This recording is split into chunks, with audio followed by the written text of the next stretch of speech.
그런데 여야 합의가 아니면 거부권을 행사한다고요? 헌법이 규정하고 있는 다수결 원칙을 부정하는 것입니다.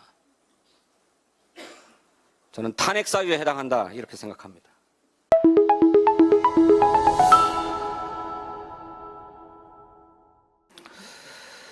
네, 윤석열 정부가 부자 감세 시즌2를 예고하고 있습니다.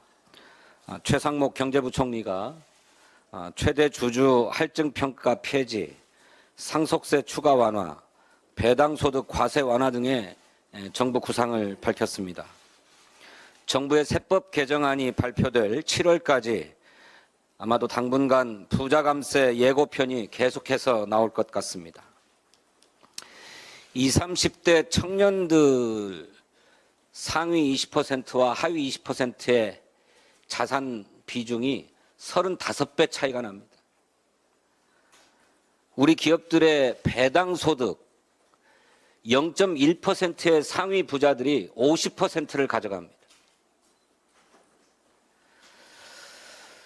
고물가 고금리로 민생은 너무나도 어려운데 조세 양극화는 더욱 심해지고 있습니다. 통계청의 가계동향 조사 마이크로 데이터를 분석한 결과 올 1분기 소득 상위 20% 가구가 매달 납부한 세금이 1년 전보다 10만 원 넘게 줄어든 반면에 하위 80%의 조세 부담은 대동소이하거나 오히려 늘었다고 합니다.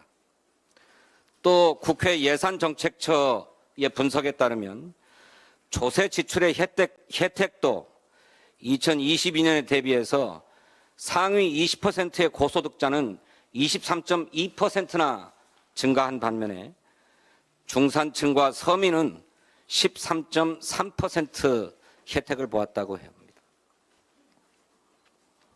윤석열 정부가 출범한 이래 추진한 각종 세법 개정의 혜택이 고소득층에 집중됐다는 증거입니다. 윤석열 정부는 겉으로 건전 재정을 내세우면서 뒤로는 부유층의 세금을 깎아주고 서민들의 물가와 고금리 고통은 철저히 외면하고 있습니다. 민주당은 나라 곳간을 비워서 부자들의 주머니를 채우는 윤석열 정부의 이 모순적인 조세 정책에 결코 동의할 수가 없습니다. 민생경제 회복과 저출생 대응을 위해서는 정부의 재정 역할이 지대합니다. 정부는 조세 정의를 훼손하고 재정 기반을 스스로 허무는 이런 우를 범하지 말 것을 촉구합니다.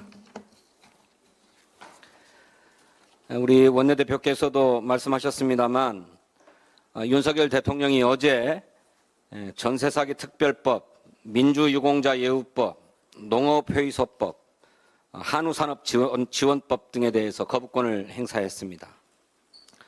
국회 의결 하루 만에 거부권을 행사한 것입니다. 다른 민생정책도 이렇게 신속했으면 좋겠습니다. 아마도 윤석열 대통령은 22대 국회에서도 거부권을 계속 행사할 것으로 보입니다. 대통령실이 여야가 합의하지 않은 법안은 거부권 행사를 원칙으로 한다 이런 입장을 밝혔습니다.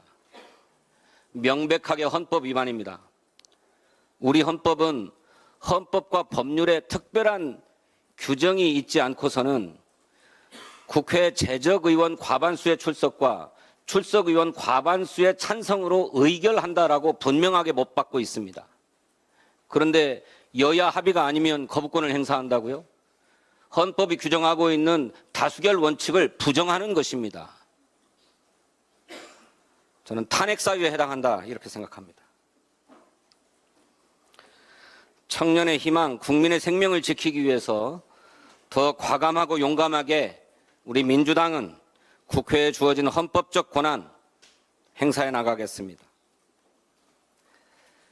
그 시작으로 오늘 우리 민주당은 의원총회를 열고 정부 여당이 끝내 합의를 거부한 민생위기 극복을 위한 특별조치법과 해병대원 특검법을 당론으로 확정하고 발의할 것입니다.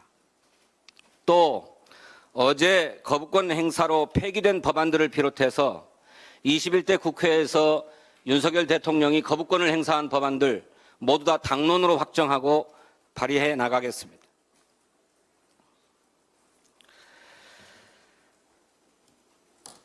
민주주의 승리를 위한 사명감과 신념을 갖고 절망을 모르는 시지프스의 신화처럼 최후의 승리를 위해 싸울 것입니다. 고 김대중 대통령께서 남기신 말씀입니다. 우리 민주당은 거부권의 문을 끊임없이 두드려서 반드시 넘어서겠습니다. 민주당은 결코 멈추지 않겠습니다. 감사합니다.